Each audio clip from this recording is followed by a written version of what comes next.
Alright, hello everybody, and welcome. So, we're gonna do things a bit differently this time. So, I wanted to do a stream, well, not a stream, a video, I should say, that is a recap of all the games that I beat this year. Just kind of as like a, summary, fun little reminisce on all 58 of these games that I had beaten over the course of the year. So, the first game that I actually beat this year was No More Heroes 3, which, for those of you who don't know, is a series of hack and slash action games that started all the way on the Wii, and was most notable back then for being extremely violent. It was one of the biggest M-rated games on the Wii, and only contested with games like Mad World. I think Manhunt 2 was also on there. But No More Heroes 3 is actually so it goes No More Heroes 1, 2, then Travis Strikes Again, and then No More Heroes 3. And No More Heroes 3 takes place like literally right after Travis Strikes Again. So they return after. So 1 had like a very empty open world. 2 had where you just fast traveled everywhere to the fights. And 3 brings back the open world. It's a bit more fleshed out, but it's also still pretty whatever, to be quite honest. Mainly just driving around, getting collectibles, finding missions, doing mini games. It's not really the selling point. Don't think of it as like GTA where it's like, oh hey, you can do whatever you want. Then after that, on January 15th, I played a game called Sagebrush, which is a 2-hour quote-unquote walking simulator narrative game that takes place in an abandoned cult. And honestly, it was pretty interesting, actually. As far as I'm aware, it's frequently on sale. I got it for like $2, I think. It was like $1 or $2. Well worth that price for like 2 hours. It's got like a PS1 aesthetic to it. Very, like, faded. Well, not faded. It's very... Anyway, it's basically got a PlayStation 1 aesthetic to it. Looks really cool, actually.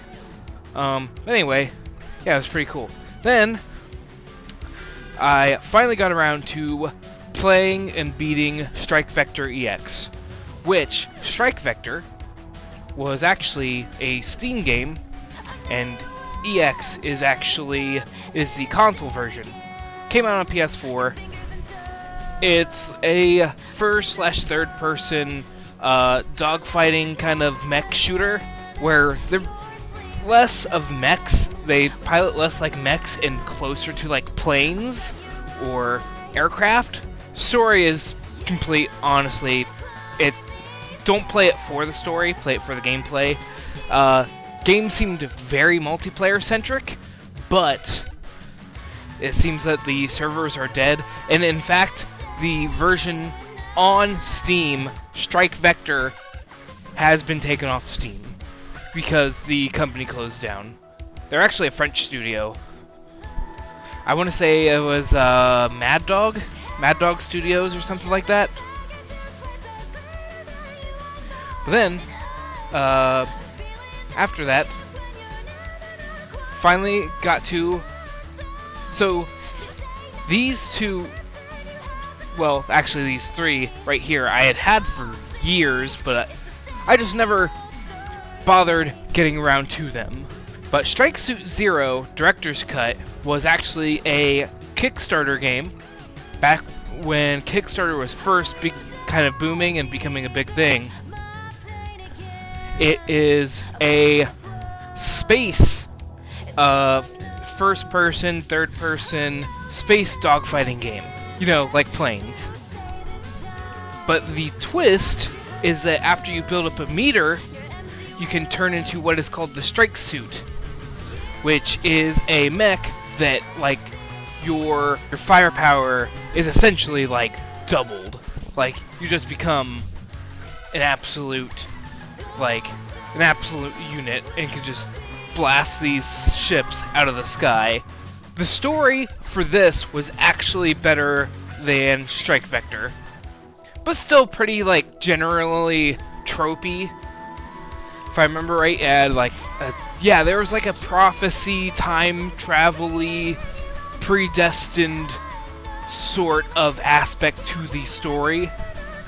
I want to say it's usually like $15. I can't quite remember. But after that, finally got around to playing Super Hot. Holy crap, Super Hot. Okay, first, it's a first person I would describe as a puzzle shooter, in which the main gimmick is time moves when you move.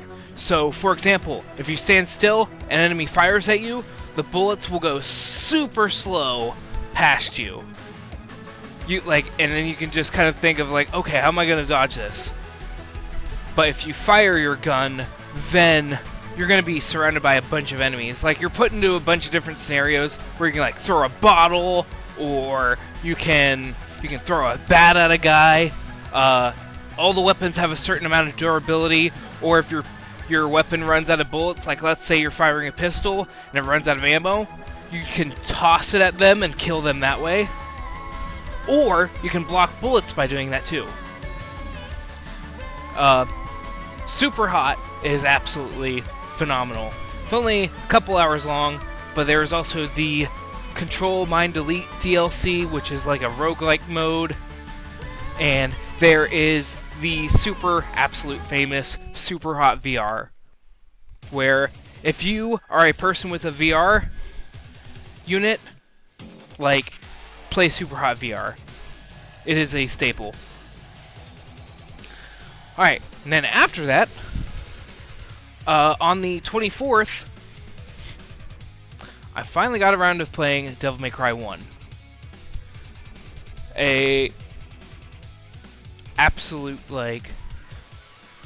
So I have been playing the Devil May Cry series since Devil May Cry 3. I played 3, 4, 5, DMC Devil May Cry, which was...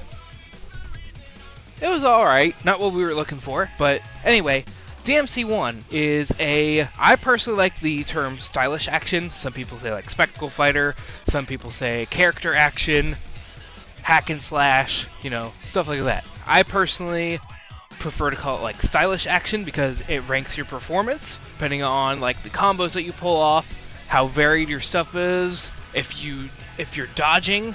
And the fun fact is, it was originally supposed to be a Resident Evil title. I believe it was supposed to be Resident Evil 4. Hideki Kamiya originally wanted it to be Resident Evil 4, wanted it to be cool, and for Dante to be named Tony Redgrave. But as you can see, that didn't quite happen. It is very aged. It still retains a lot of its survival horror elements for when it was a Resident Evil title, like especially with the camera, which is a fixed perspective camera, which is like pretty much the one major complaint that I have with the game. It is aged. It is from like, oh man, how old is this game? I want to say like 2001, 2003 maybe? It originally came out on the PlayStation 2, but the story is like, it's got some very funny moments in it, unintentionally so. The ever famous fill your dark soul with light line near the end. Flock off Featherface, It's a gem. So that leaves only Devil May Cry 2 being the only one that I haven't beaten. And I don't plan on it, because Devil May Cry 2 is bad. In a different way. And then, on that same day, I finally got around to finishing Night in the Woods. Night in the Woods is another, like, narrative adventure. It's not quite a walking simulator like Sagebrush was, where the only thing that you can do is like interact with stuff. There are mini games, there's choices that you make, but it's largely mainly walking around in this town where your main character May, who is a cat, and by the way, the art is absolutely gorgeous. I love the art style for this game. It's like a paper cutout kind of style with like flat colors, and it's got a very cozy fall vibe to it. It's a gem. Story is very interesting, gets very crazy near the end. But it's largely about like returning home after not succeeding in what you wanted to do, because whole mental mumbo jumbo stuff, mental illness possibly, not actually knowing where you want to go as an adult. I think it's a pretty important game for people that are kind of like listless and don't know what they want to do with their life. Give it a shot. Might resonate with you. And Greg is best boy. Best character. Alright, and then after that, 3 days later, got around to one of the first major solo developed games from the Xbox 360, Xbox Live Arcade era, Dust, an Elysian Tale. So it is a Metroidvania hack and slash side scroller. You play as this furry guy named Dust, who has amnesia, and basically fighting it back against this empire because genocide is bad, and discovers he has like a big fulfilling a prophecy, all that fun stuff. Art style is very cool. It's very like painted looking. Some of the dialogue, in my opinion, this is a game from like 2012, I think. This game's like over 10 years old. Some of the dialogue is very cringy. But, I mean, for teens or less jaded people, it might resonate. Combat's not super difficult or anything. Game is largely like left to right, move around the world. Then,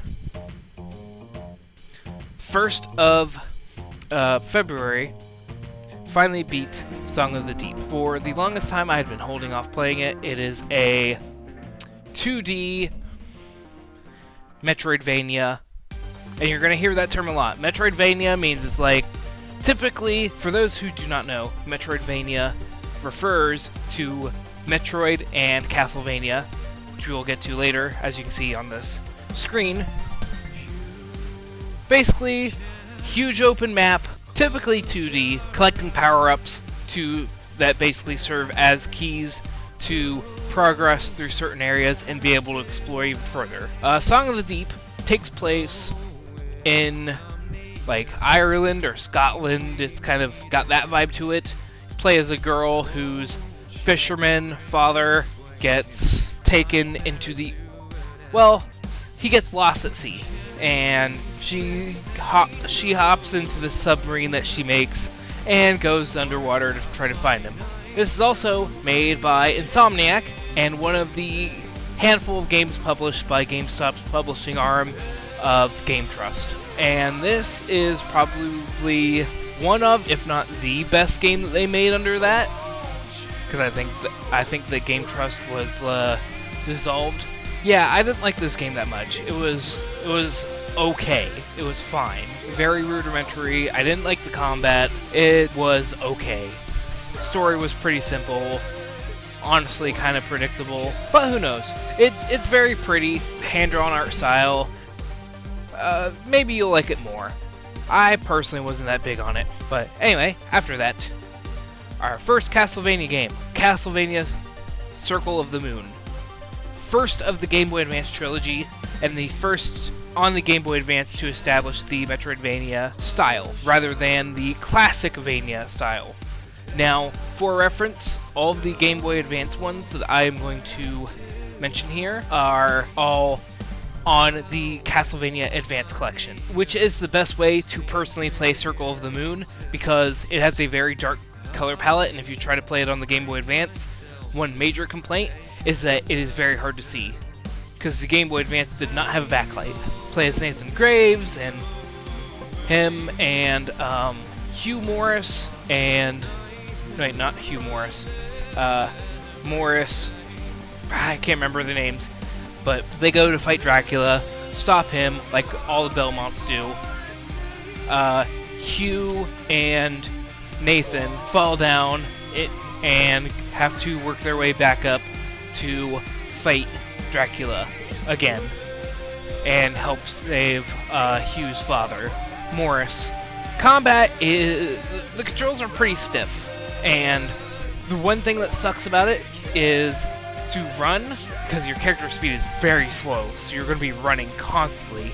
Got to double tap in the direction that you want to go. Takes a long while.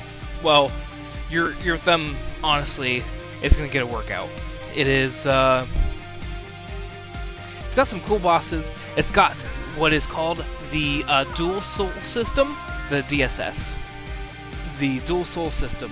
So, as you explore the castle, you will get one of these two things where, for example, let's say you combine like Mercury with like Phoenix or something, you can get like a fire whip, or you can make it so when you stand still you can regain health, or you can give your whip different attributes. You can summon spirits that do certain things, and that system kind of walked so that the system that we get to later in Aria of Sorrow can run. The DSS walked so that the TSS could run. Good start. Honestly, Circle of the Moon is pretty underrated as a Castlevania title. Then, get to Bastion. And it is in green. And all of these ones that are green are like notable games that I really wanted to really go over. Bastion is the first game made by Supergiant Games. Most known nowadays for their game Hades. I'm going to preface this up front by saying I haven't played Hades, but Bastion is my least favorite of Supergiant's games. Not that it is bad, by any stretch. It's actually very good. Better than some studios' best games. But I personally, maybe it's because it was the novelty of the time, but it's a top-down shooter RPG where you play as the kid, and he is trying to basically bring back the Bastion, which is a safe haven for everybody after the world is basically literally crumbled. The art style is very cool. Music is actually very Supergiant in terms of their soundtracks. They don't miss. They don't miss at all. Like Darren Korb and I believe her name's Ashley Barrett, if I remember right. They don't miss. They don't miss at all. Guns and everything feel fine and all that. Near the end, it kind of felt like kind of long in the tooth.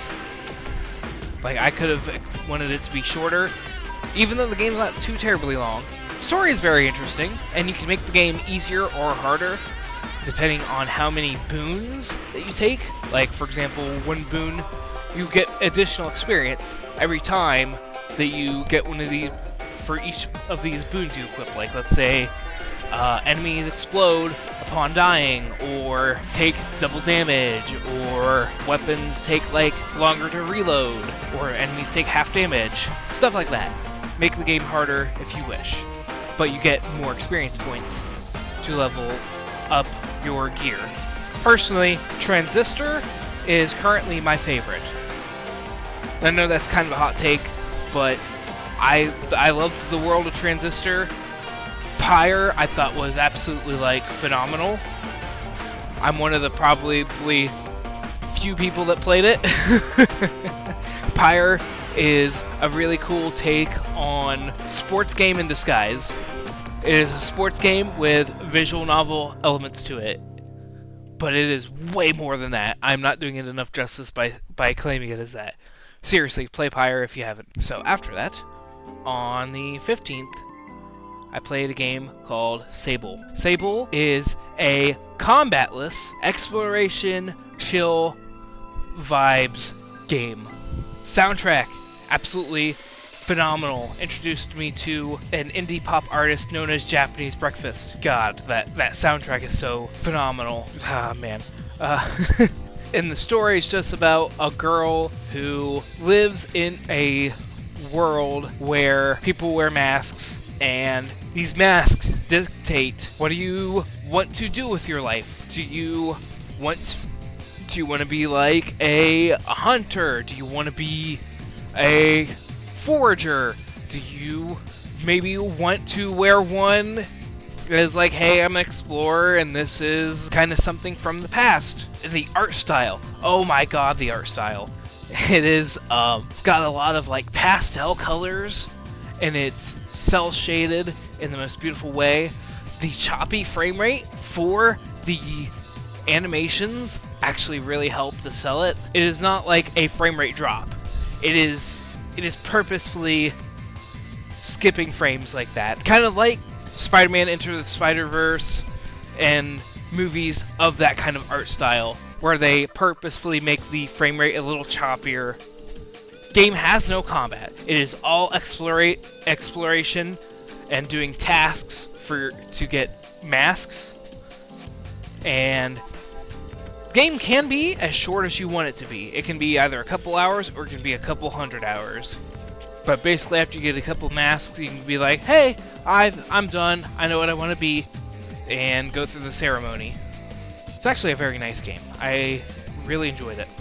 Then, sleeper hit of the year, Theater Rhythm Final Bar Line. This game stole like an entire month from me. Oh my god, Theater Rhythm Final Bar Line. The latest in the Final Fantasy rhythm game series that originated on the Nintendo 3DS? Or was there one on the DS? No, it started on the 3DS, that's right. Final Fantasy can justify having a rhythm game because of the absolutely stellar music across every title.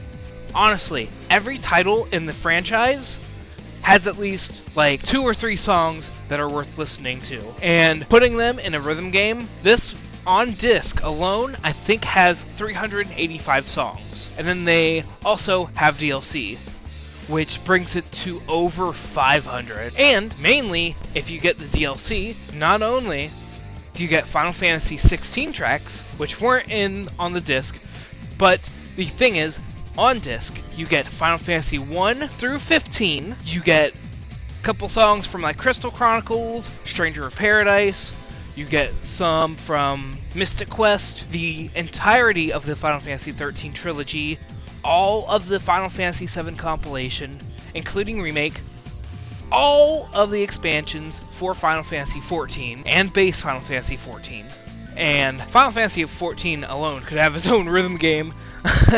People were complaining when the game came out, like, oh, there's too much Final Fantasy 14 music. It's like, issue with that is that it's like, actually, there are still some songs from Final Fantasy 14 that are missing. And each expansion is a Final Fantasy game on its own. Especially when they got to Endwalker, there was like a lot of stuff missing. But yeah, Theater Rhythm stole like an entire month of my life trying to go for the Platinum Trophy. And I still play it every once in a while now when there's new DLC that pops out. But anyway, after that, first game of March, we have Blue Fire. This is an indie Metroidvania Hollow Knight-ish platformer. It's got like a very cute yet gloomy atmosphere to it. Main character has like a mask or he's like a bug kind of guy. Movement is it's fun just to honestly run around in that game. Combat is kind of pretty much whatever. The environments look very cool. Yeah, there really isn't much to say about it, to be quite honest. The story is kind of like, hey, this happened here, go rectify it. That's pretty much it. The world building is kind of like, okay, this is fine. It was largely fine. Fun to move around, air dash, all that cool stuff. But it was largely kind of like, okay.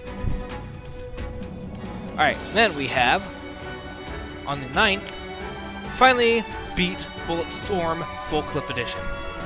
I originally had Bulletstorm on the PS3, which was a first-person shooter, which it's... First of all, if you do not like vulgar, crass humor, you're not going to like Bulletstorm. Bulletstorm is very much has the dialogue of what a teenager would love. And honestly, the humor didn't really hold up for me. But I'm getting old at this point. But the main gimmick was skill shots, or kill with some skill. For example, in order to unlock weapon upgrades, you do things such as like kick an enemy into a cactus, or kick them off the ledge. Use the leash to, after you knock over a mini-boss onto his knees, you tear his head off with the leash. You use a sniper rifle to guide a bullet into their crotch or rear end. Use a detonating collarish weapon to bisect an enemy in half. Set an enemy on fire and then kill them. Bunch of different ways. Never beat it as a teenager. Glad I finally kind of took this off the bucket list, quote unquote. Didn't really hold up though, sadly. But I do I can recommend it. You know what? I'll recommend it. Then we have Castlevania Aria of Sorrow. Oh man. So this is the final in the Game Boy Advance trilogy of Castlevania. Main hook for this game is that it was the first game in the Castlevania franchise to take place in the future. Takes place in 2035. Play as Soma Cruz. He is an exchange student, and he goes with this girl and a friend to a shrine during the lunar eclipse, and they all end up getting knocked out and get transported to Dracula's castle. And he, after killing a night creature, I think it was a zombie, if I remember right, at the beginning, Soma discovers that he can take the souls of enemies, much like the dual soul system from Circle of the Moon. But in Aria of Sorrow, they've expanded it. Instead of mixing and matching two different things, you have, let's say, you get the zombie soul. You can summon a zombie, or you have the winged skeleton. You can reduce your speed of falling and basically glide. You can walk on water. You can sink in water. You can affect stats, like increase your strength or constitution, summon an imp, or summon a fireball. It's just absolutely phenomenal. Aria of Sorrow is probably tied for my favorite Castlevania game, with one that we will talk about later on this list. And the reason why Harmony of Dissonance isn't on this list is because I had beaten it previously. Harmony of Dissonance was the first of the GBA trilogy, which is the second in the trilogy that I had beaten. But we're not here to talk about Harmony of Dissonance.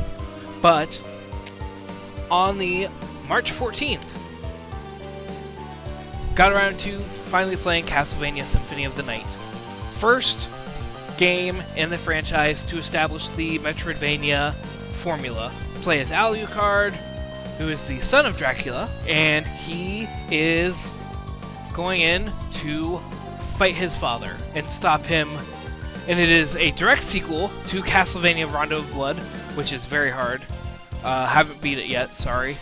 Iconic opening, came out on PlayStation 1, showed off just how amazing 2D sprite work can be even during the PlayStation 1, but in a time when everybody was doing 3D and making very simple polygons, Castlevania decided, you know what, let's stick with sprites. Which look a little muddy nowadays, but still very well done. This is one of the easier Castlevania games, so honestly, if you wanted to get into the series, Symphony of the Night might be a decent spot to try. People typically put it as their favorite, and I thought it was fine. The big plot twist with the castle and the path for the true ending, I found honestly to be tedious, but it is also, back in the day, very good value for your money. A lot of secrets in the game. Honestly, most people are going to love Symphony of the Night the most. I, however, don't feel that way. But I'm not saying it's a bad game. I think at worst, it is fine. But anyway, talk about Snake Pass, the 3D collectathon obstacle course platformer where you play as a snake. Chill Aztec vibe, chill music. Holy crap, it can get very frustrating. One issue that I mainly had a problem with is coiling around things and then tightening up to stick to that object. Like, of course, like a snake, you have to think like a snake in this game. Let's say you have to climb up a vertical pole, gotta coil around it. But if it is moving, oh my lord, it can be frustrating when you fall off. There's not a whole ton of levels. Game is generally pretty short, but you can extend that by trying to get all the collectibles in the game. I want to say there's time trials too. Personally, I thought the game was fine. It was fun. I don't really want to go back to it. Cool proof of concept though. Congrats on the team for making an interesting platformer where you play as a snake. You do really have to think about how a snake would control. Good job on them. Then, March 21st, Baldur's Gate Dark Alliance 2. It is the part 2 to Baldur's Gate Dark Alliance, which both are a hack and slash RPG that takes place in the Forgotten Realms universe of Dungeons & Dragons. I did not like this one as much as the first game. Felt way harder and not in a fun way. I played as the Drow monk, and keep in mind, both of these Dark Alliance games, Dark Alliance 1 and Dark Alliance 2, are not related to the PlayStation 4 one that released like a couple years ago. These are like close to 15 years old, but they were re-released on the PlayStation 4. 2, I didn't like as much as the first game. Honestly, the story wasn't as interesting, to be quite honest. You just basically going to rescue your old party who had like mysteriously disappeared at the end of Baldur's Gate Dark Alliance 1. Basically, it is a simpler Diablo, I will say, but also not like Diablo. And I will leave it at that. God of War 3 Remastered. Actually beat this on the 20th anniversary of God of War. And God of War 3 was the first God of War game on the PlayStation 3 back in the day. I remember seeing the graphics way back then and being absolutely like jaw-dropping. I have played God of War 1 and 2, and now I finally beat 3. I think 3 largely holds up, and the original trilogy, no hyperbole, I think has a way better story than people give it credit for, especially the end for 3.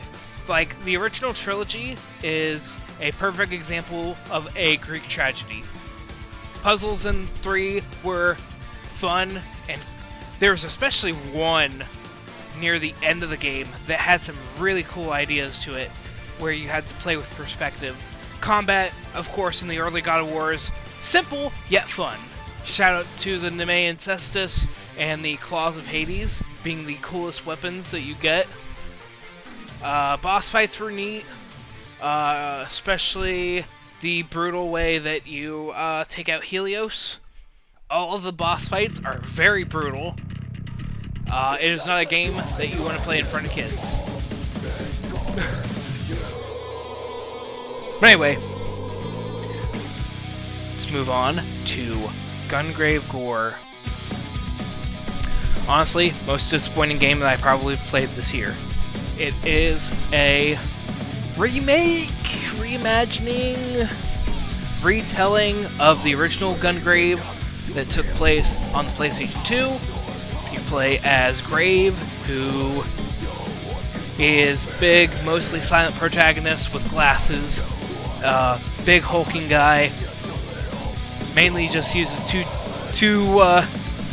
pistols and a coffin with like a missile launcher in it, and he can also use the coffin for melee attacks.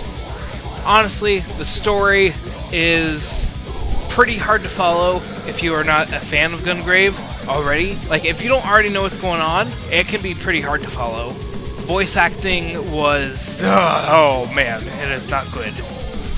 And the gameplay, quite frankly, is more style over substance. I would recommend watching somebody else's playthrough as opposed to playing it yourself. And fun fact, I was trying to record this game, but the game kept crashing on PS5. So I'm like, you know what, I give up. I'll just play through it on my own. Not like the game's very interesting anyway. It is very much, for example, it is a third-person action shooter, and you auto-aim. Game has an auto-aim, which isn't bad, but it also reduces what you really do. You just kind of walk forward, shoot, occasionally fire a big missile out of your coffin, or it is very style over substance. I wish I could recommend it. I wish I loved it more. I genuinely wish that I actually really liked Gungrave. It's very sad for me to say all this. But then, we have one of my favorite games that I played this year, Resident Evil 4 Remake. Oh my god. I'm going to put quotes around survival horror, but it is a shooter, third-person shooter, that is a remake of the original Resident Evil 4. But this one, the story in this is played a lot more straight, but also, because of that, Leon's one-liners come off as, like, more weird. Like, his attitude in this, he's not, like, as, like, quippy as in the original, but he still has, like, a lot of quips. Everybody else is pretty much playing it straight. He is a little bit closer to, like, like, the action hero Leon that we know. Gameplay feels way, way better than in the original, in my opinion. 1, knife parries. Never knew that I wanted those, but oh my god, I never want to be without those ever again. Oh my lord. The knife parries alone are so fun to pull off. The boss fights are largely improved, especially Salazar. Oh, the Separate Ways DLC. Also, very good. Pretty short, but well worth actually playing, to be quite honest. And, as of the time of recording, they've released the VR mode for Resident Evil 4 Remake. Looks gorgeous.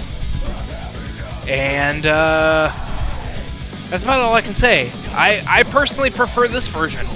But I liked Resident Evil 4, the original, but I didn't like hold it in any high regard like a lot of people do. I personally vastly prefer this version. Oh, also, they made Ashley actually somebody. Oh man, they made her an actual character. They made her not awful. I'm gonna just end with that. Alright, 27th. Finally played through Limbo. Man, do I hate this game. I'm gonna catch some flack. I absolutely hate Limbo. It's a monochrome puzzle platformer. Man, I did not enjoy this. Very short.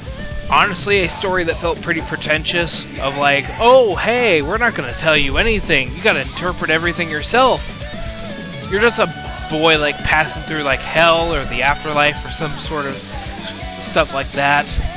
I didn't care. Because of the monochrome art style, makes it very hard to see things, and therefore, there is a lot of trial and error. It is very physics-based, so there will be times where you're like, I swear I'm doing this right, and the game, it just... the physics will say, nuh-uh, we're doing something different. But that's all I want to say about Limbo. I didn't enjoy it. Let's move on. Then we have first game of April 1st, Resident Evil 2 Remake. Came out in like 2018, 2019.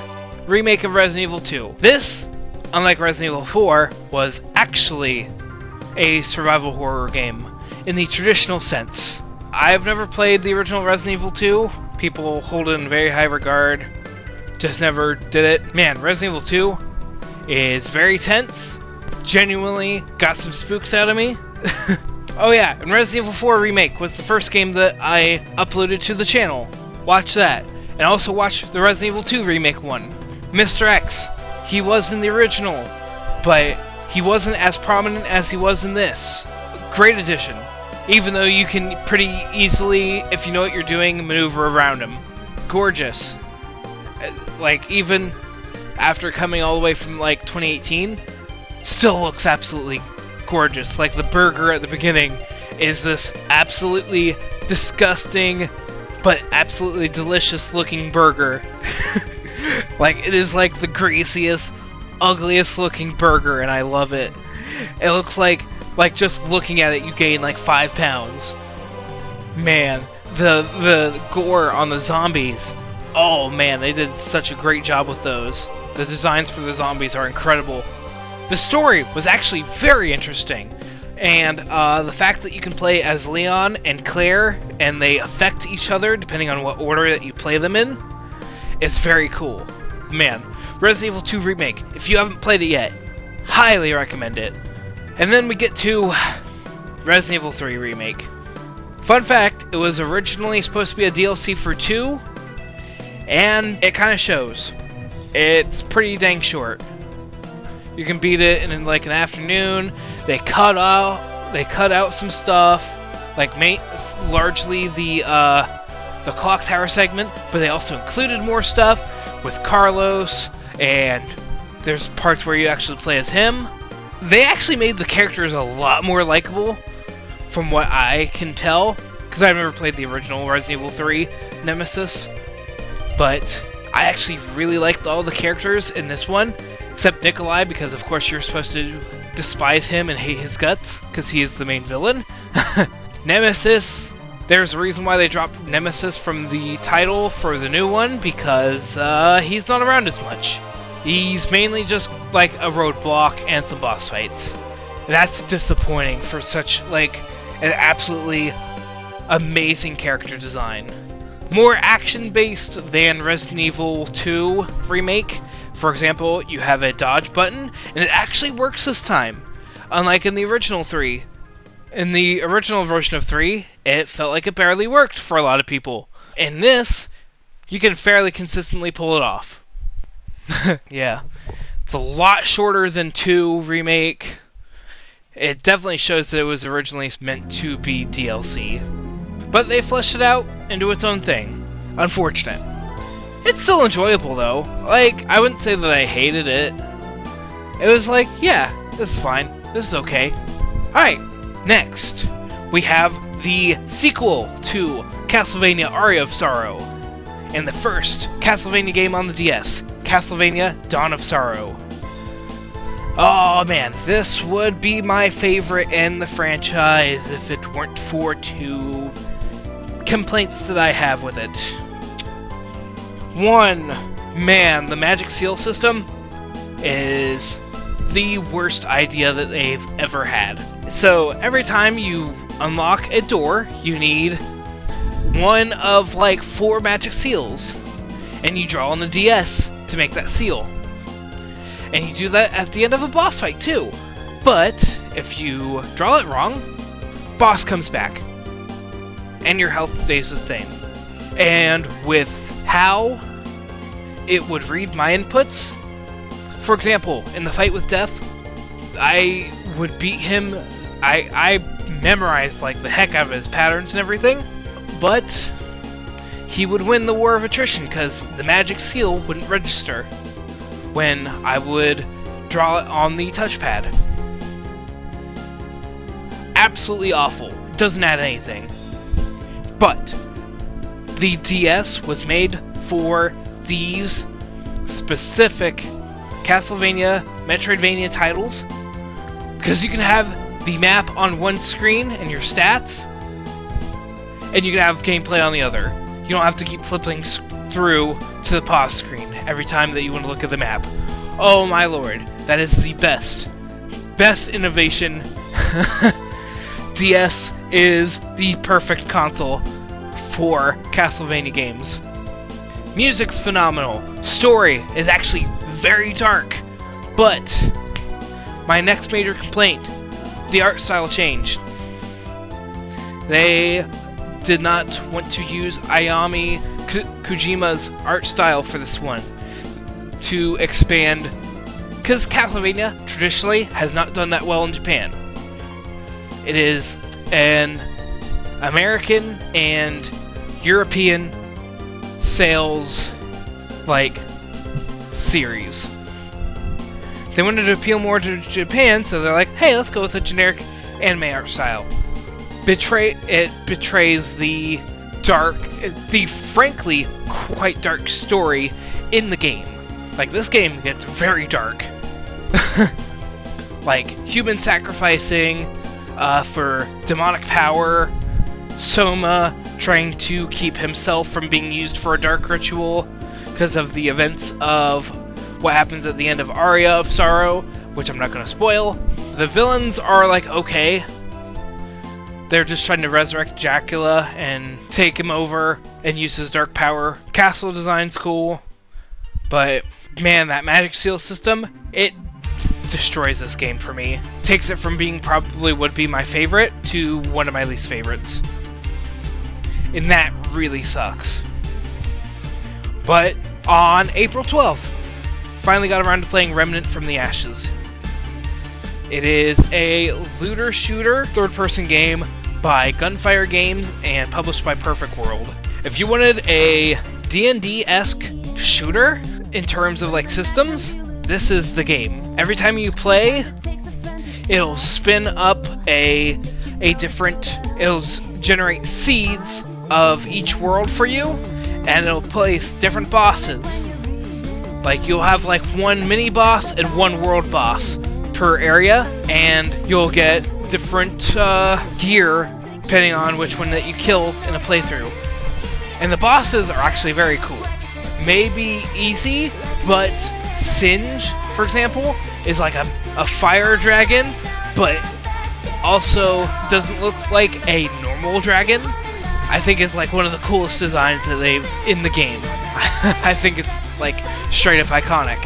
Gunplay, very, very solid. Oh man, playing this game is actually very fun, especially with multiplayer. Let's see, what else is there? The adventure mode. If you go through the story and then you're like, hey, I kind of want to see more, can spin up the levels themselves and get different bosses and stuff. And you can get different gear and challenges. And the game has co-op. Bosses scale to co-op. Enemies scale to co-op. Man, yeah. Remnant. And the world of it. Oh man, the world and the lore and everything is actually very interesting. I wasn't expecting that going in, to be honest. It takes place in a world that is being taken over by the Rot, and you're trying to get to this specific ward, which is a tower where it all began. And we'll get into that later, with another game on the list. But yeah, Remnant, well worth playing. Remnant is very good. I want to get to Remnant 2 at some point. And I hear Remnant is even better. Anyway, let's get to Castlevania Portrait of Ruin. Honestly, Portrait of Ruin, another Metroidvania title on the DS, second of the DS trilogy. Portrait of Ruin, you play as Jonathan Morris and Charlotte. That's right, you have two playable characters. And you can play as them. You can switch between the two at literally the press of a button, or you can have them both out at the same time. And this was originally conceived as a co-op Castlevania game, but they decided, you know what, nah, we'll just make it single player. If you are a fan of Castlevania Bloodlines, you're gonna love this game, because of the ties in with specifically that game. Specifically, Jonathan Morris is the son to Quincy Morris, and Eric Licard is a character in the game. I'm not going to spoil how. And also, the world design for this is different. You see, Portrait of Ruin comes from the fact that you are fighting against the vampire artist of Bronner. And he basically hides the way to get to him inside of these paintings that you can go into Super Mario 64 style. And those are their own levels. Like the castle, Dracula's castle, where it does all take place in, is actually one of the smallest in the franchise. But the castle has levels within themselves in these paintings. And that's a neat little twist. Other than that, the game is pretty alright. The progression stuff that you get is just basic stuff like being able to double jump, push blocks, command your partner to stay put. The rewards, honestly, aren't all that interesting, but combat in the game with the dual character setup is actually very fun.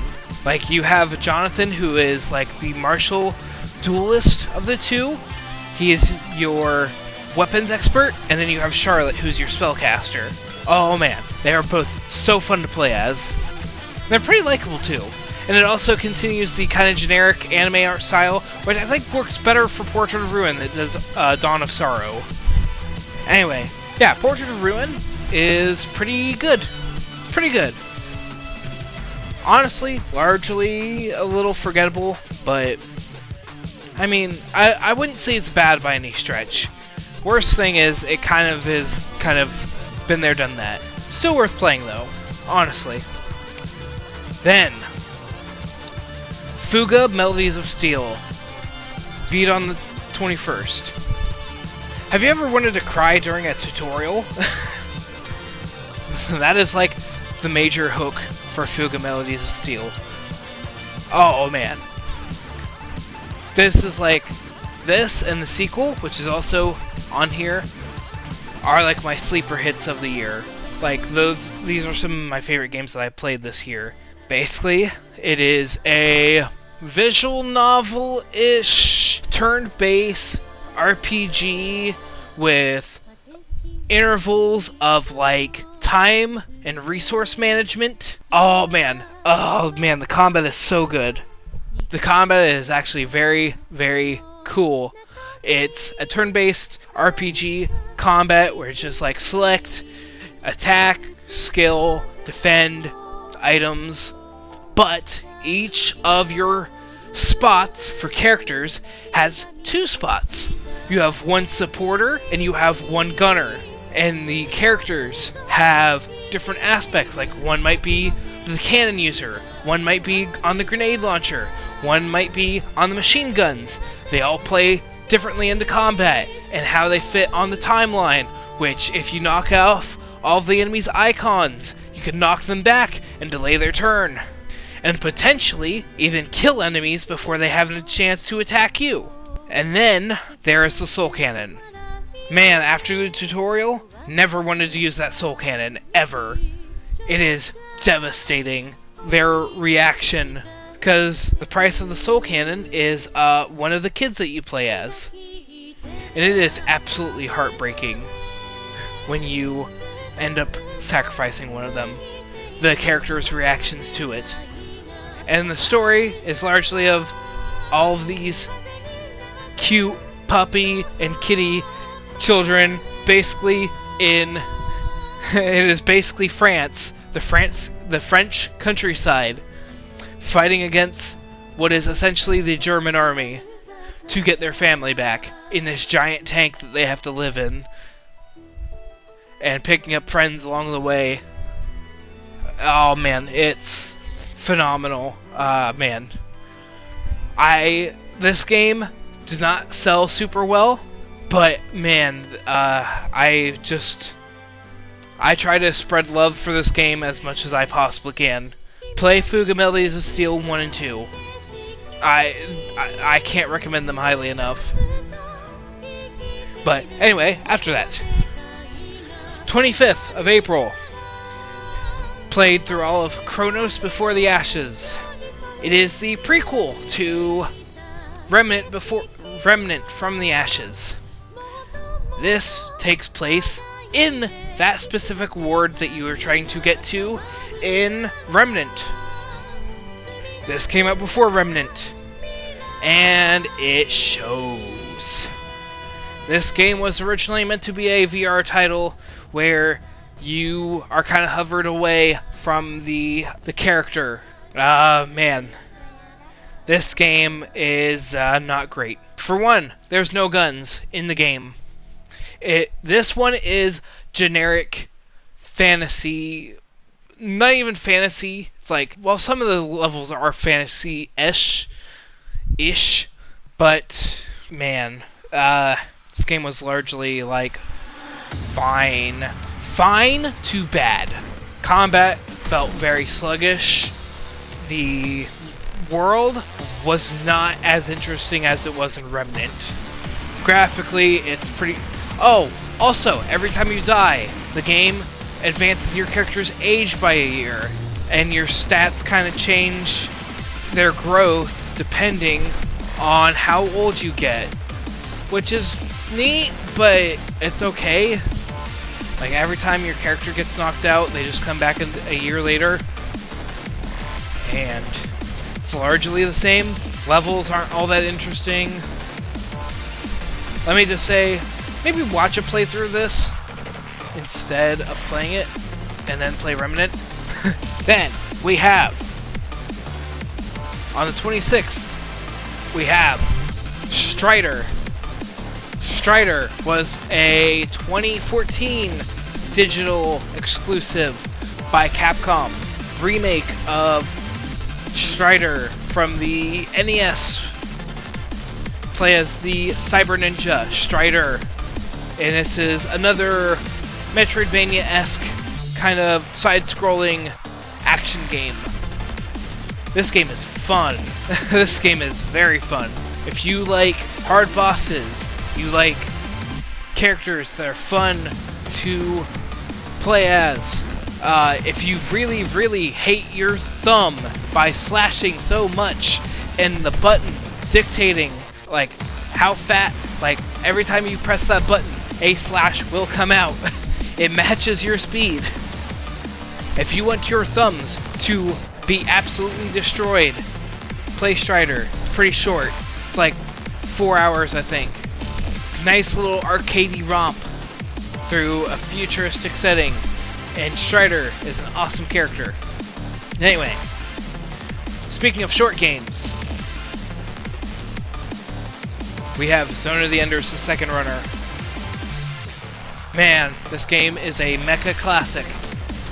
It is a 3D mech action combat game, which is a sequel to Zone of the Enders. You can follow this game just fine without playing that. The story is actually very cool. Oh man, I played specifically the Mars version, which had a VR mode. I didn't play it in VR mode, though.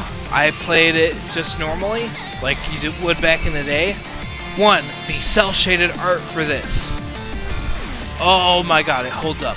It holds up so well. The anime, the classic anime art style for the cutscenes, for the character portraits and everything. Oh man, it's so good. The music, great. Only downside is the portion where you have to go through a minefield, and you have your co-pilot. She's like, go a little to the left, a little to the right, to the left, to the right, forward. That is like the one really bad part of the game. Going through that stupid minefield. Dingo is an awesome character. Loved him. His path to vengeance and liberating the people of Mars is very, like, honestly captivating. The game plays wonderfully. It is kind of like Pokken Tournament, where you have one mode where your weapons have one function when you're far away and one when you're close, and you kind of move around in like a 3D space and like kite around the enemy that you have targeted. So the game, in terms of like 3D, true 3D movement, feels very great. And then we're gonna go into another mech shooter. made by From Software on the Xbox 3, well, on the Xbox original. On the April 30th, I beat Metal Wolf Chaos 16. This was a mech shooter where you play as the President of the United States, taking back the country from the evil Richard Hawk, your former Vice President, who is trying to rule all of the United States, and you have to take the country back in your giant mech suit. One of the selling points for this game, when they were re-releasing it, because this was originally a Japanese Xbox exclusive. It was Japan only, on the Xbox, which sold horribly over there. But they re-released this XD edition on the PlayStation 4 and Xbox One in 2019? I want to say 2019. One of the selling points for this game was the original voice acting, and it is so bad, but it is in the best possible way. Heck, I have a playthrough of it on the channel. Watch it. Metal Wolf Chaos is a fun time, but it can get very hard. It's a very tough game. Graphically, it has not aged the best, but that's because this was a pretty bare bones like remaster, re-release. But the voice acting is so bad that it's so fun. The one-liners are amazing. I'll take him down faster than a Florida recount is one of the lines in the game. Oh man. Metal Wolf Chaos is an absolute gem. Play it if you have the opportunity. Then, finally went through Metro 2033 Redux, Last Light Redux, and Metro Exodus, all in the beginning of May. Metro 2033 is largely a follow-behind-me simulator. So, it's actually based on a novel with the same name, Metro 2033. It takes place in a future where they imply a lot of the, like, Europe got hit by, like, nuclear bombs and is in, like, a nuclear winter, and the surface is uninhabitable because of it.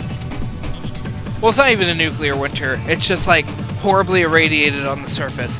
So everybody has moved down to the metro. They live in the metro tunnels. And there's a whole interesting world beneath this. And it is a first-person, it's like a first-person shooter. I don't want to say immersive sim, but it is very immersive at the same time. It's hard to really, like, your guns can, for example, jam.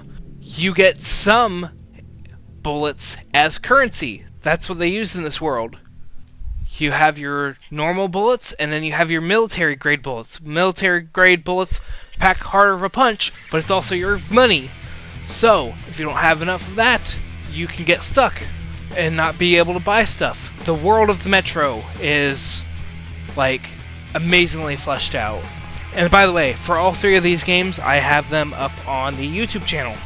Basically, 2033 is story for that was largely like finding the, well, okay, Last Light was largely stopping both a Nazi and communist plot to take over the metro, while also trying to save the last of these, what are called the Dark Ones, which are like, how would you describe them? Like people that have been mutated and have basically like powers, but they're also not people. They look closer to like aliens, but you ended up being touched by one of the last, and you're trying to save this last one. And then Metro Exodus starts off with you finding out that the surface is actually habitable. And this is the most open Metro game of all of them. The other ones are very linear, level-based. Exodus has large, I don't want to say open world, but they are hub levels. Personally, I'm not a fan of the hub levels, but That's a me issue, not an issue with the game. That is a me preference.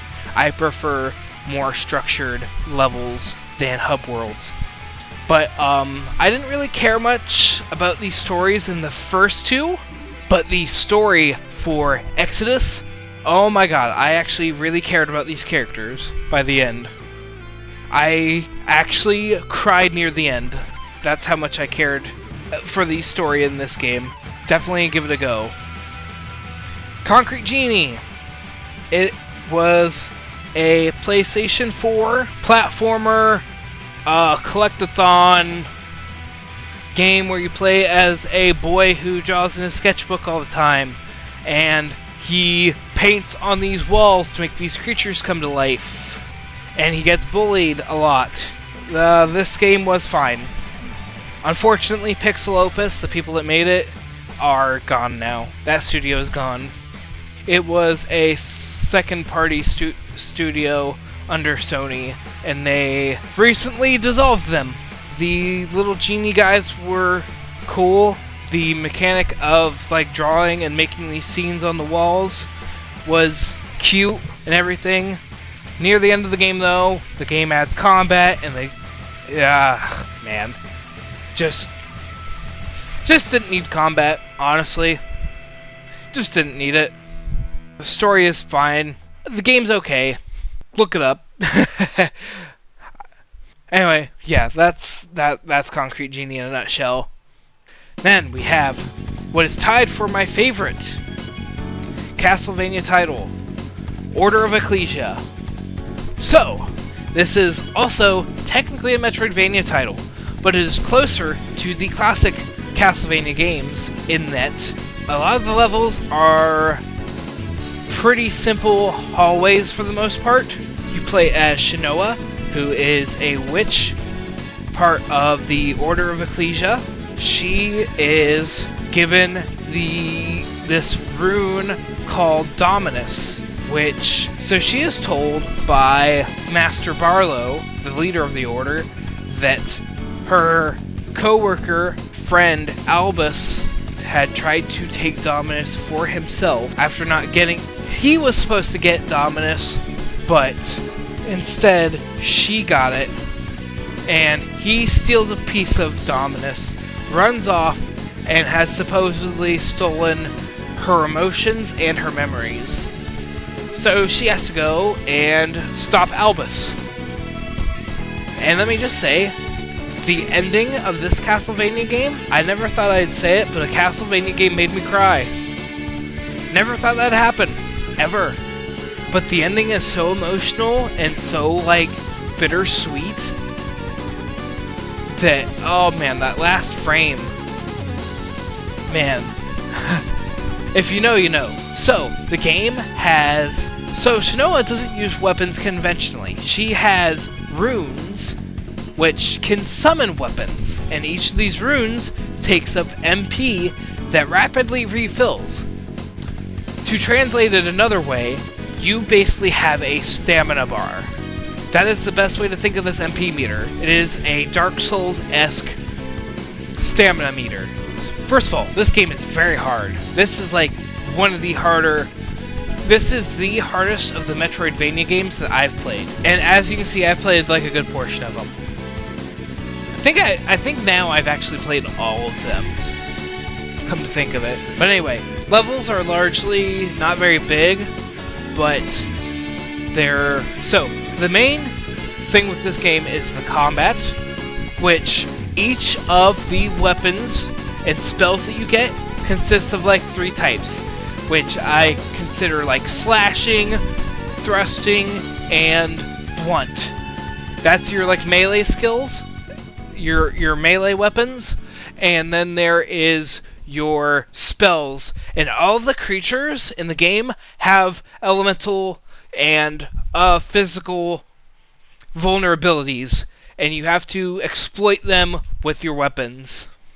Main thing about the game, though, that makes it hard is that without knowing the vulnerabilities of the monsters is that enemies end up being very tanky. They take a lot of damage. So, now we're on to Fuga Melodies of Steel 2, which I beat on the 19th. Expands on all the systems in the first game. Takes place a year later. Just as sad and good as the first game. There's one specific segment near the middle of the game that is absolutely heartbreaking. And you get a system level message that one character particularly depressed after the others had been for a while. Man, expands on all the systems of the first game. Music's just as good. Story is still rivals the first game in my opinion. Hard for me to say much more. It is largely similar to the first game, but expanded even further. Recommend both of these games, Fuga 1 and 2, they equal up to like $60. I believe both of them are like $30 each, and they're both like 20 hours each. So yeah, I highly recommend them. Then, Nier Replicant, version 1.27, remake of Nier in the States, eventually. But, thing is, there was another version in Japan, Nier Replicant. The version that we got over here in the States was Nier Gestalt, where you play as Papa Nier. The version in Replicant is Brother Nier. Brother Nier, it's largely cosmetic and just relationship with Yona, the girl that you were trying to save in the game. Basically, the game takes place after Drakengard 2's ending E, where Dragon crashes into Tokyo Tower, or the Twin Towers, and basically inflicts the world with white chlorination syndrome, and turns people into shades. So, Yona has been inflicted with this thing called the Black Scrawl, which is making her sick, and she gets taken away by the Shadow Lord, who is the leader of the Shades, and you have to get her back by any means necessary. And you have to beat this game like 5 different times in order to see the true ending, and you will get a little bit more context every time that you play it. Version in Replicant, the remaster, they redid the combat a bit. They redid combat a little bit to make it more in line with Nier Automata, because the original, gameplay-wise, wasn't great.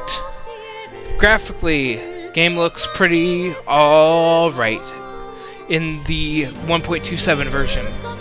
And they also added an extra ending in the 1.27 to have it tie better into Nier Automata.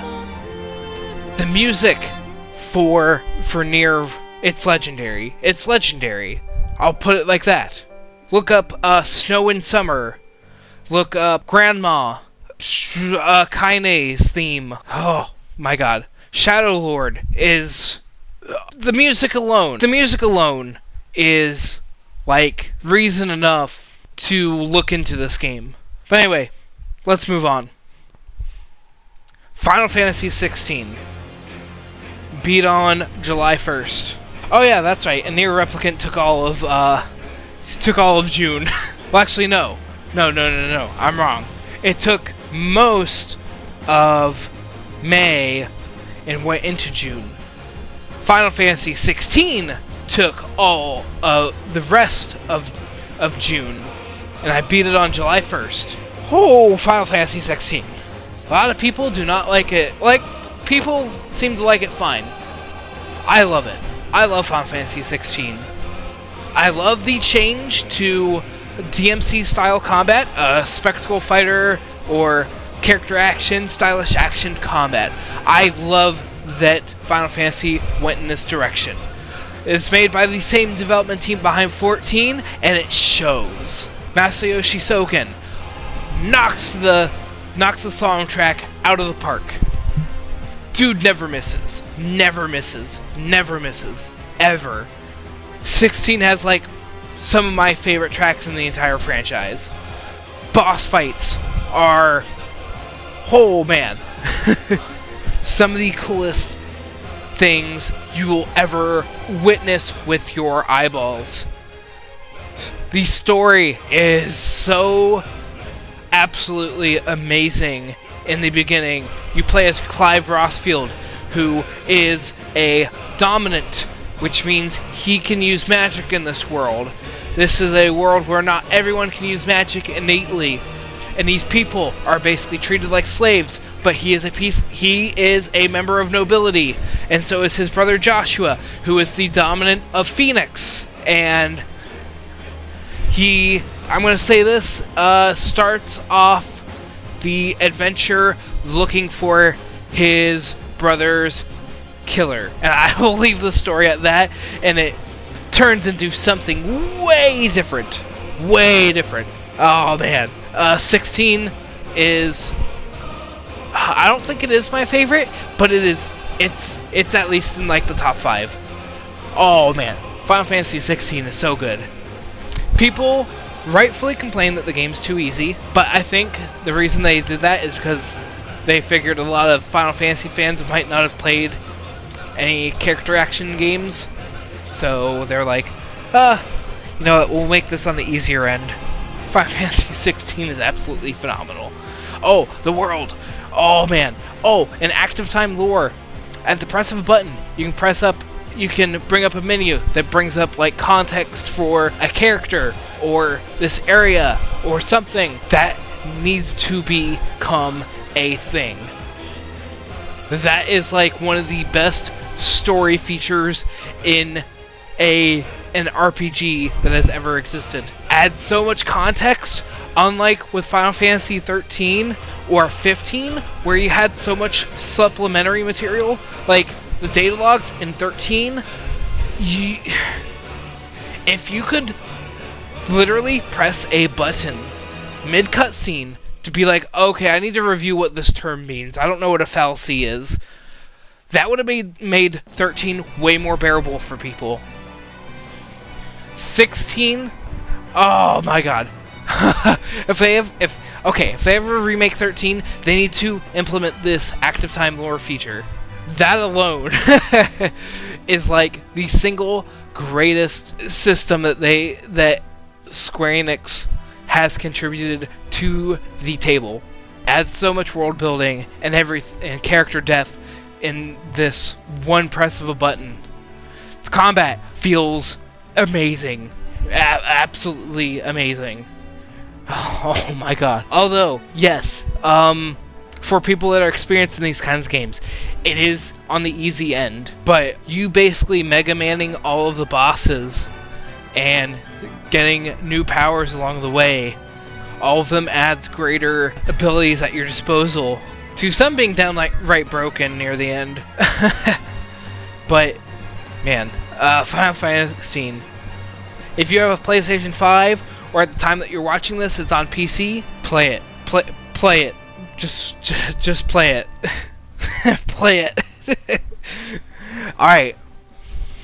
Then, on the 6th of July, Klonoa Door to Phantomile. Klonoa is a 2.5D side-scrolling platformer where you play as a little guy named Klonoa, who is a cat rabbit boy.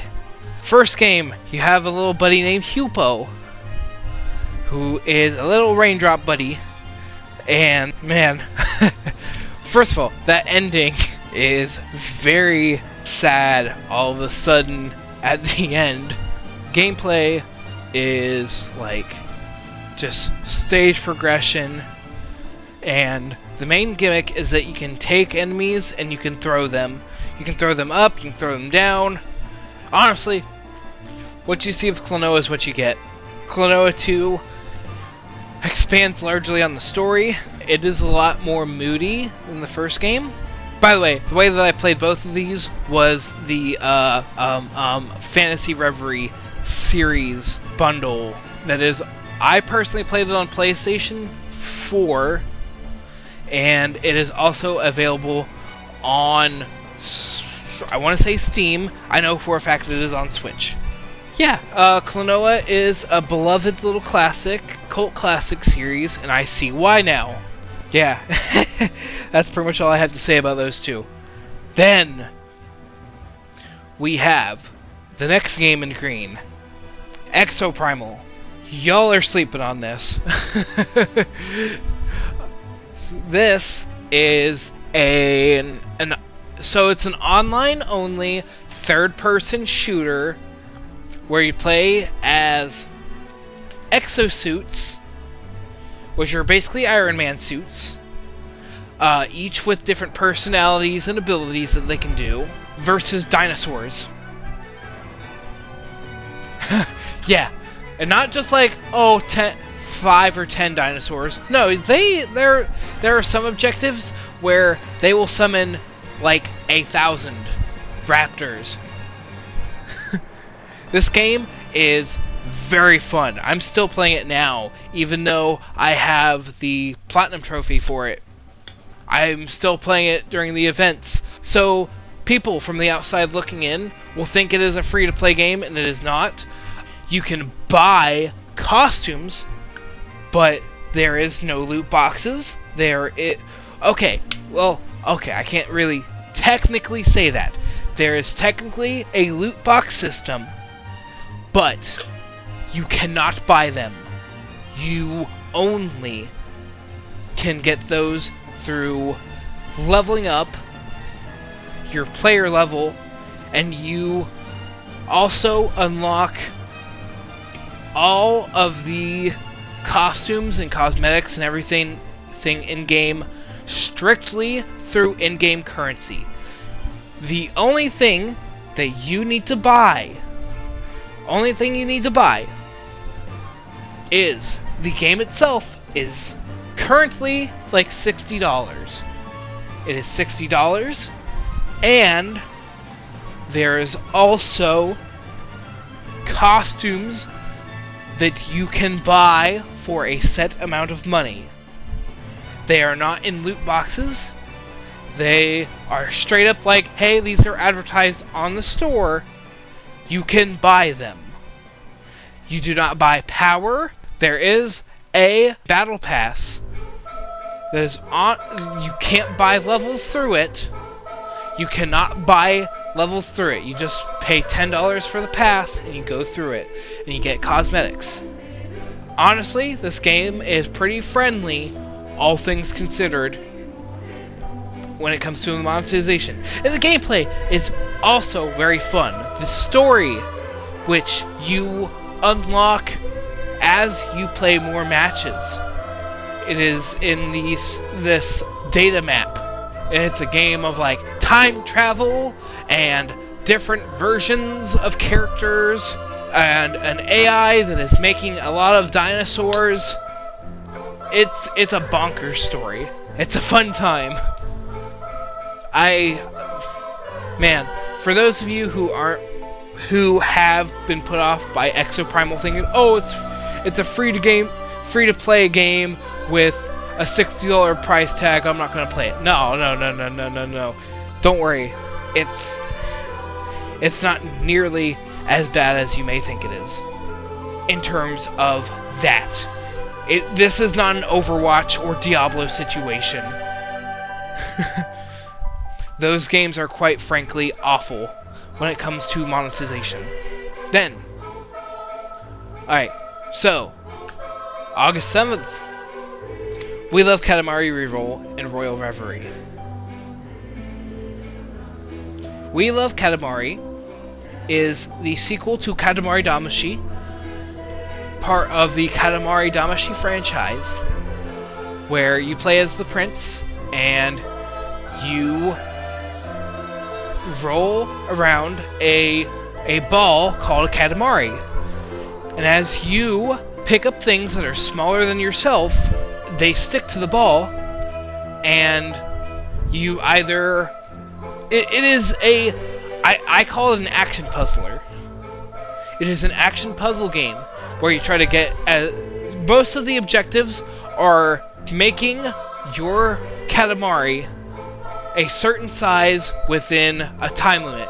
Some of them are, hey, pick up these kind of items. Sometimes it's, hey, pick up enough objects to be able to pick up this object. Sometimes it is, get as close to this size without knowing what size you are. And just objectives like that. This is largely an improved sequel over Katamari Damacy. The soundtrack for the series, there is nothing like it. The game also, in terms of like the gameplay and the world and everything that it takes place in, is so silly and fun and cute and wacky. Like, oh man, if you like weird Japanese stuff, play Katamari. Katamari is phenomenal. Play any game in the franchise that you can get your hands on. And I do have a video of this up on the channel. Well, a series of videos up on the channel. It's well worth your time. Then we have childhood nightmare fuel that is Metroid Prime Remastered. Metroid Prime was a game that I had as a child, and I did not ever get past Frigate or Phaon because it was too scary. And keep in mind, I was like 10 years old. That game was so immersive back then, I was too scared to get past the opening. Nowadays, it's not as scary. It's got very good atmosphere though. The remaster, I think, for one, the fact that you have dual stick controls for your camera and movement. Oh my god, that is so nice. As somebody who has played a lot of like modern shooters and action games, the fact that it now has a stick dedicated to the camera is so... oh my gosh. So, I hesitate to call Metroid Prime a first-person shooter, because it is more of an adventure exploration Metroidvania in 3D. Came out originally in like 2002? Metroid Prime is an absolute classic. Only real downside I'd say are the bosses. The bosses are like, once you scan them, it literally tells you how to do it, and they are repetitive bosses. The levels are stunning. Even now. I don't think they've even remastered it too much, but what they did, this game was so ahead of its time back in the day, you have no idea. Alright, yeah. Metroid Prime, if you've never played it, now's your chance. Play it on Switch. Or play it all the way back on the GameCube. Or if you have Metroid Prime Trilogy on the Wii, play it. It's a classic. It's a classic. You know what? Hold on. I will give it green status. Then,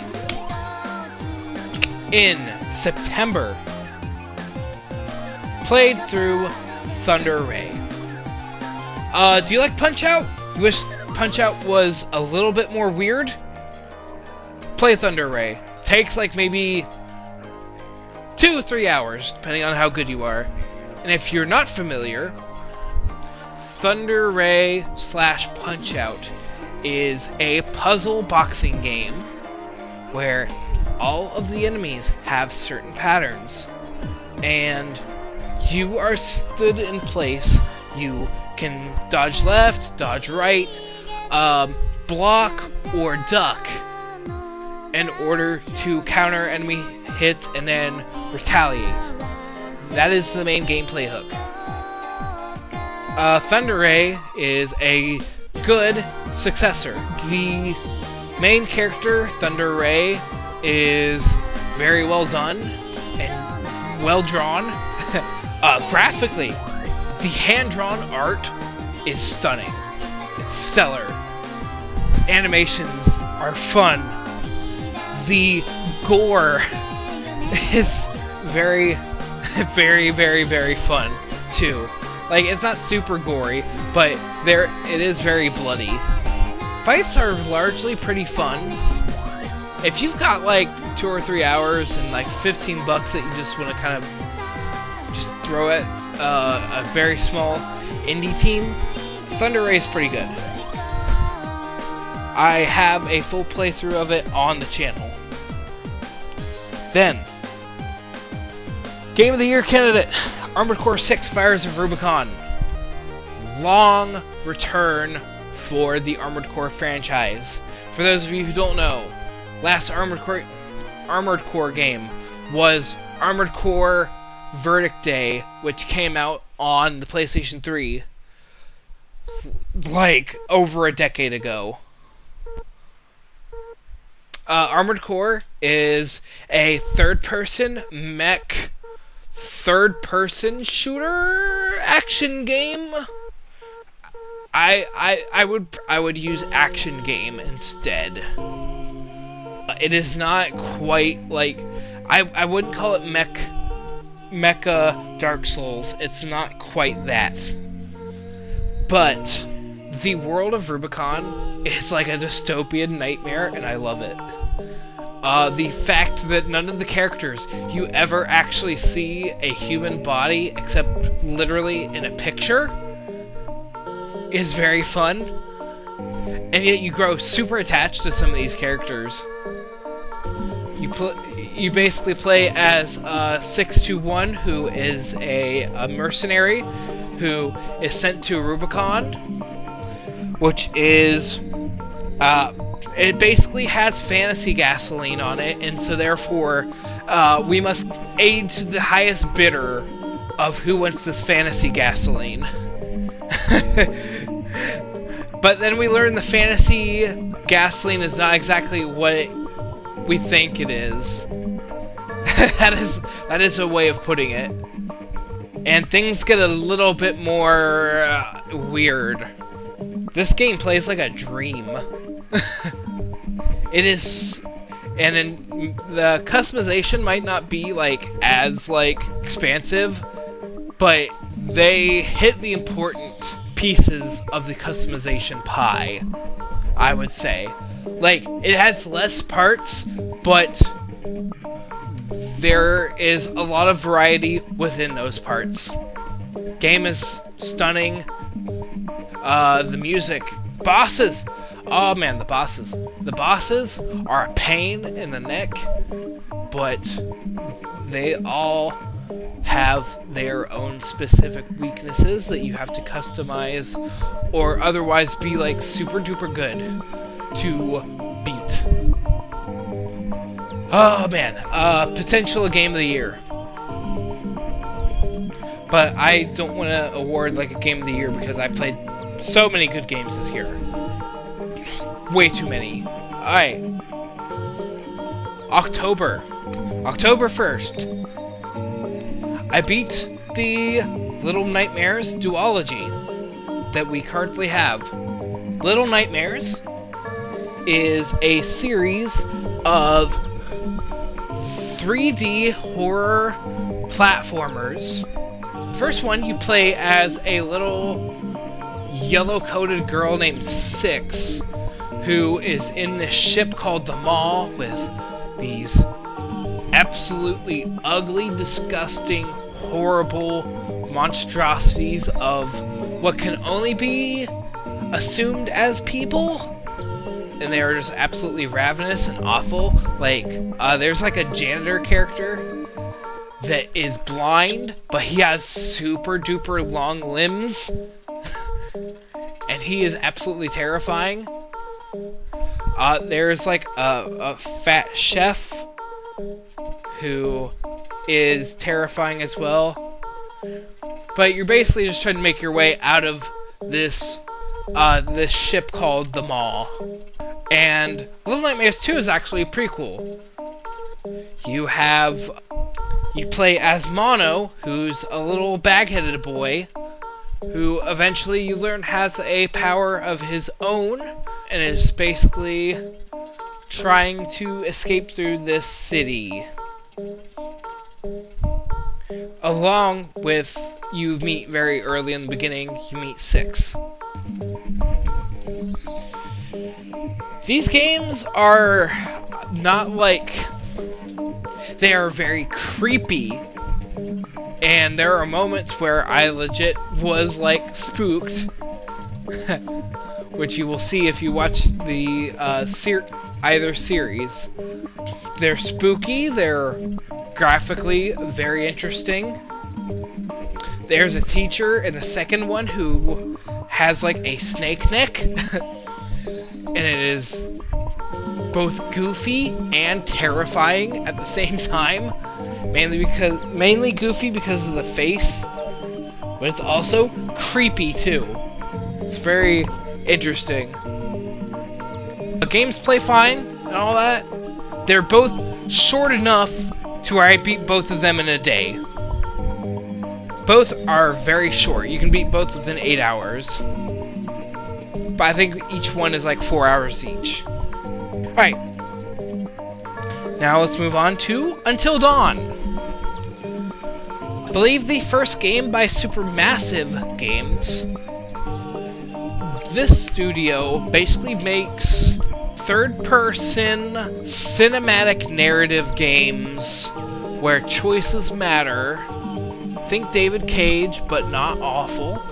And they don't seem to be awful people like David Cage. Don't at me. This one is a simple, fun B-movie plot of a bunch of kids, well, teenagers, who go to a cabin to get their fun on, have a good time, maybe get some, and things go awry. People get, well, okay, so the intro does introduce a character getting offed, and they all return under wanting to reunite after this event has happened to help one of their friends, the brother, cope with it. And it evolves way past that to where things get very weird and very, very deadly very fast. It's very spooky, but they try very hard to do some jump scares, and I literally was able to see them coming. And I'm a squeamish little baby. Game still looks pretty good despite being like coming out in like 2015, I think. So it's almost a decade old. I like the characters that you're kind of supposed to like, and hated the characters that you're probably supposed to hate. Game control is fine. Largely just walking around and quick time events and making choices.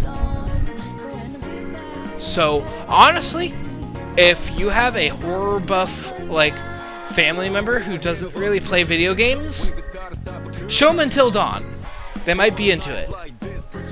And Supermassive's other games as well, such as the Dark Pictures Anthology and The Quarry, if you want similar games like this. Yeah, fun horror game. And then on the 29th, I got around to playing a sleeper hit from the year, Immortals of Avium. This is a first-person shooter in a fantasy world where you shoot magic instead of guns. This is made by a former Call of Duty development team. Like, the idea was originally proposed as a Call of Duty game, but like the creative director for Immortals of Avium was originally a creative director on Call of Duty at Sledgehammer. He came up with the idea, it's like, hey, what if we had dragons in a Call of Duty game? Wouldn't that be neat? And Activision's like, no, that would not be neat. That doesn't sell. That doesn't sell millions of copies by copying and pasting every year. Honestly, this game might not be like the best game of the year, but it's way better than people are giving it credit for. Like, the game is like a 7 out of 10, but I think it's better than people are giving it credit for, honestly. Like, I think if we had a year that was closer to like 2014, where nothing good came out, this really would have shined. Like, fidelity-wise, the game looks phenomenal. I personally think the art style itself is bland. The story really doesn't, like, it didn't really hook me until, like, Chapter 5. Until then, I wasn't super into it. The gameplay, though, remains pretty dang fun throughout. You are... I always say that you are shooting magic and not casting it.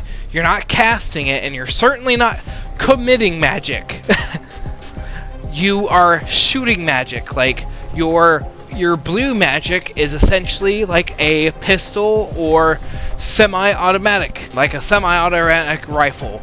Your green magic is essentially a submachine gun or a light machine gun, where you just fire tons of bullets.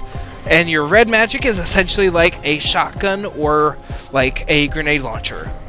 And you get it like a dash, you get a leash, you get a slowdown on enemies.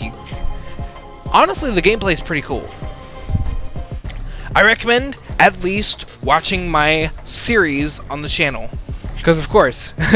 But Ascendant Studios, they didn't sell nearly as much as they needed to, but they're still updating the game. They're still providing updates. It is single player only, but I also forgot. There's like an open world too. There's like a hub world.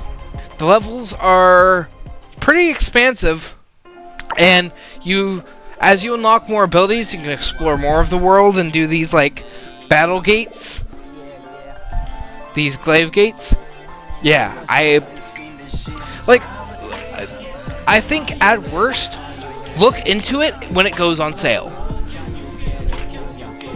Okay, then we have November, Rollerdrome on the 4th. I personally love calling this game Tony Hawk's Pro Slayer. The art style is very striking. It takes place in a future blood sport world where Rollerdrome is a combination of roller derby and just murder. For example, you're placed in an arena, the house, quote unquote, they put the tournament organizers place down people that are firing like rockets or guns, or trying to hit you with bats, or teleporting and trying to fire like a sniper rifle at you, or a beam, a laser at you, and your goal is to kill all of them while also doing cool, nifty tricks and doing Tony Hawk objectives like collecting all the letters, or getting a combo, or beating a score threshold. Oh, and the way that you reload is by doing tricks. Like, for example, doing a flip in the air and doing like a combo will give you more ammo. But this game is very hard. It gets very hard. There's some accessibility settings to turning off the challenges and just playing through normally. I felt like that kind of went against probably the spirit of the game, so I didn't. But I wouldn't blame anybody if they did, if they just wanted to go through this pretty short game, in all honesty. I think you can beat it within 10 hours. Yeah, it gets pretty tough. Boss battles, like there's literally 2 bosses in the whole game. It's fine. Rollerdrome, though, good time. Then, on my own, I played Wonder Boy the Dragon's Trap, remake of Wonder Boy 3. I played the remake, and it does the one thing that I wish all remakes would do. Press a button, changes to the old graphics. Press a button, changes to the old music. You can do that literally, both of those at the press of a button. It is a 2D RPG Metroidvania-esque exploration game you play as Wonder Boy, and it's at the end of Wonder Boy 2, where you're in a castle, and you go to fight the dragon. Dragon changes you into a lizard, and boots you out of the castle, and you basically go around the land, killing these other dragons, and getting these different animal forms that will give you different powers or ways to access new areas. It's a fun game. The remastered music is like phenomenal. The art is this absolutely adorable, like hand-drawn style. The levels are cool. I accidentally sequence broke and started going to I went to the Daimyo Dragon instead of going through the beach to fight the Pirate Dragon. And I literally didn't deal any damage to the Daimyo Dragon because I was in mouse form and I literally couldn't reach his weak spot. So yeah, you can accidentally sequence break the game. It's a fun little game. If you can get it for cheap, it's pretty good. Alright, then we have Bomb Rush Cyberfunk, the spiritual sequel to Jet Set Radio. Dreamcast classic. Despite honestly not playing that great, but surviving on style and music alone, this game gets the style, the music, and the gameplay right. You basically, you play as a character in the beginning, and you're, for whatever reason, in jail, probably because you're a graffiti artist, and you get broken out of prison, and you get your head chopped off, decapitated by a record. And when you wake up, you have a robot head. And you go to get your revenge on DJ Cyber, the guy who cut off your head, and go quote-unquote all city, which means taking over all of the city from the rival gangs. Like, the Franks are like Frankenstein guys that have been amalgamated together with different body parts.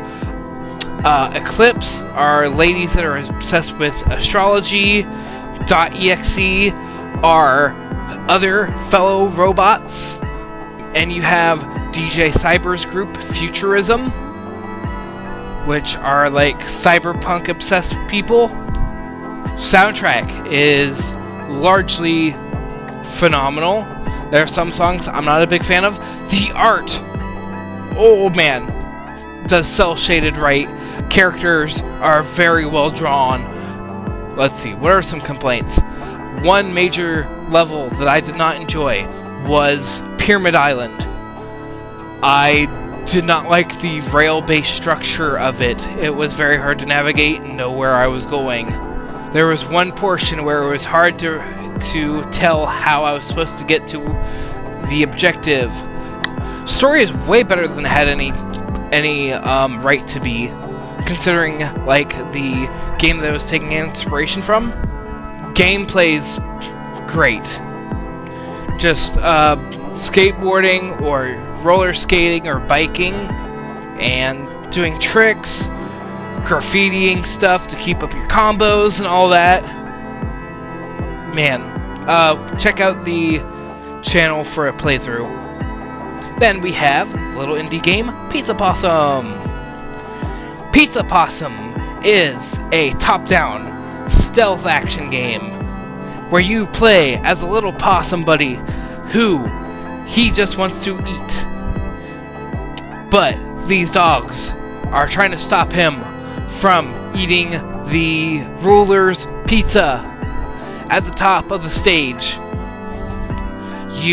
So this is a roguelike title also, where every time you die, you restart.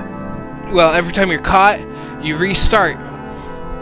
But you have progression to where, for example, if you got so much of a score, depending on how much you eat, you You'll get an item like a smoke bomb, where enemies will not recognize where you are. You'll get a dog mask to where they won't notice you. You'll get a juice that makes you run faster in a burst of speed. You'll get a jack-in-the-box with a cat in it that the dogs will run to and be distracted by for a moment.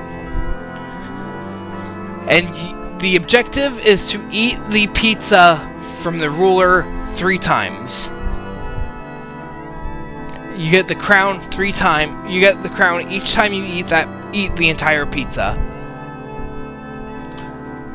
This game is charming and adorable, and I love it. But it is also very short. It is arcade based, where after you beat it, it is all about like chasing that high score, trying to beat it without getting caught, trying to beat it with like no items. It is a fun little game. I'm glad that I played it. Heck, I have the platinum trophy for it. You can get it in like 5 hours. 5 hours tops. Very short game. Then, December, we have Persona 5 Tactica. This is a sequel, spin-off to Persona 5. You play as the Phantom Thieves again. This time, they have been brought to a version of the metaverse against their will. This time, the game does not play like a turn-based RPG. It plays like XCOM. This was my first XCOM-like that I'd ever played. And honestly, even then, it was pretty easy. I didn't really have any huge trouble. I do like that their percentages are not a thing in this. I know those are a thing in XCOM, where you have a percentage to miss. That is not a thing in this. It is, hey, enemy in your line of sight, they were within the spaces, great, you can hit them. Are they behind cover? Are they behind partial cover? Or are they out in the open? Some characters I felt were way more useful than others. Like, I hardly ever used Anne. I didn't really use Makoto that much either. Haru was like an absolute beast. Ryuji, Ryuji could be pretty dang good too. I didn't end up using Morgana that much near the end. Same with new character Arena. Basically, you get sucked into what is called a kingdom, where there is a ruler who is abusing their power. And you have to stop them. And that is all that I can really say on the story. Largely, I was able to predict the twists because it follows kind of the Persona formula. Generic kind of trope. There was some twists I wasn't expecting. Watch the playthrough on the channel as it comes up. Great is kind of overselling it. I'd say it's a good game. Mostly visual novel sequences. You can make and craft personas with other personas. All of the party members in this game can have 2 personas instead of just 1. They have their main persona, and then you have one that you can give them.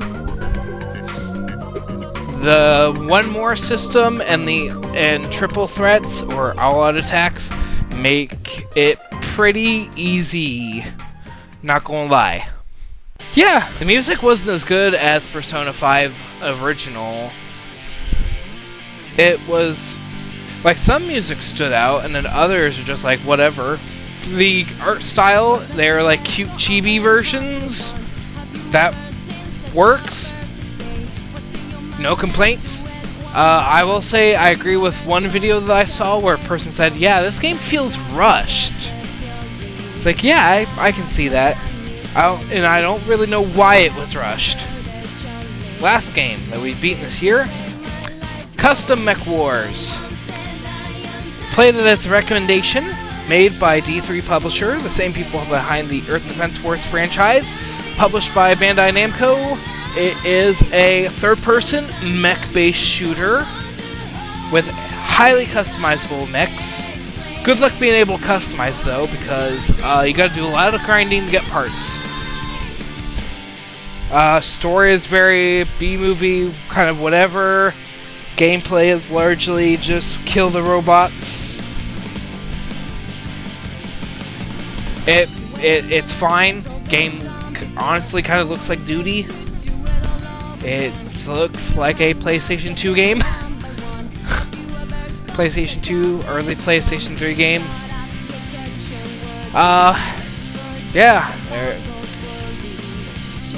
I will say I didn't care for the time limit. I'm sure the game would have been better with multiplayer, like most games are.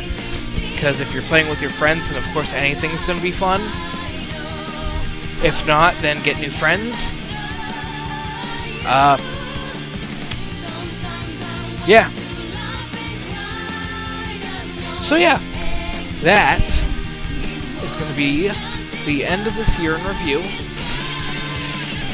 So as you can see, beat 58 games this year. Yeah, that's a big number. That's why this video is so long.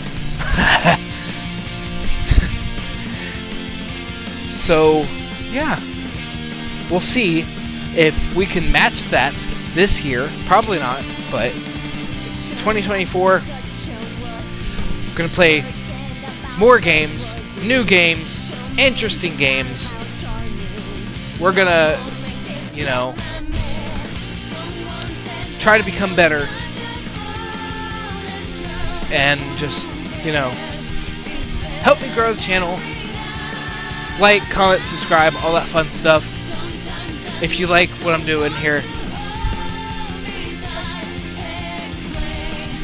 hit the notification bell if you want. I don't care. Try to upload daily. That streak might end. We'll see. But hopefully everybody enjoys what I'm doing here. Hopefully, if you do, stick around. Find some games that you like. Watch the moments that make you laugh, make you pee your pants, make you cry. All that fun stuff. So, with that, I'm gonna see all y'all next time.